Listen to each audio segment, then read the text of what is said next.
Party ने तो काफी पहले इन चीजों पर डिक्लेयर कर दी थी, अपनी सीट अपनी घोषणा कर दी थी। वही कांग्रेस ने थोड़ा सा लेट किया, लेकिन ये चीजें चुनावी दौर में चीजें शुरू से होती आ रही है। चुनावी दौर में जातिगत से ही आधार पे ही कई बार टिकट दी जाती, ज्यादातर वक्त उसी समय दी जाती है। लेकिन मैं कहूंगा कि छत्तीसगढ़ में जाति के आधार पर राजनीतिक पार्टियां चुनाव में टिकट देती तो है अपने उम्मीदवारों को, मगर यहां तक ये देखता हूं कि बहुत जगह ऐसी है जहां पे ये जातिगत मायने नहीं रखता। कई चीजें ऐसी थोड़ा बहुत फर्क पड़ता है जाति का आधार देख, हम खुद ब्राह्मण है तो कोई ब्राह्मण देख के तो वोट नहीं किया, बहुत सारे ओबीसी समाज से आते लेकिन ओबीसी देख के वोट नहीं किया, वो कोई एससी समाज से आते, तो ये जरूरी नहीं। कैंडिडेट एक उम्मीदवार बहुत मायने रखता है, खासकर छत्तीसगढ़ के परिप्रेक्ष्य से बात करें तो जातिगत अभी भी चुनाव में हमारा वहां नहीं गया है।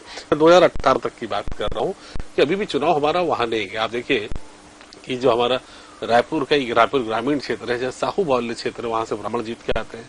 जहाँ 2% से भी कम मुस्लिम है कवर्धा, वहां से मुस्लिम जीत के आते हैं, जो कि हिंदुओं की एक राजधानी छत्तीसगढ़ में आप कह सकते हैं, धार्मिक राजधानी आप कह सकते हैं, कवर्धा को कहा जाता है, वहां से मुस्लिम जीत के आते हैं। बलौदा बिहार में 2% भी मुस्लिम ब्राह्मण नहीं है, लेकिन बलौदा बिहार से ब्राह्मण जीत के आते हैं। कई ऐसी जगह हैं जहां पे ये जातिगत आधार राजनीतिक पार्टियां मानती जरूर है, मगर ये जीत सुनिश्चित नहीं करती।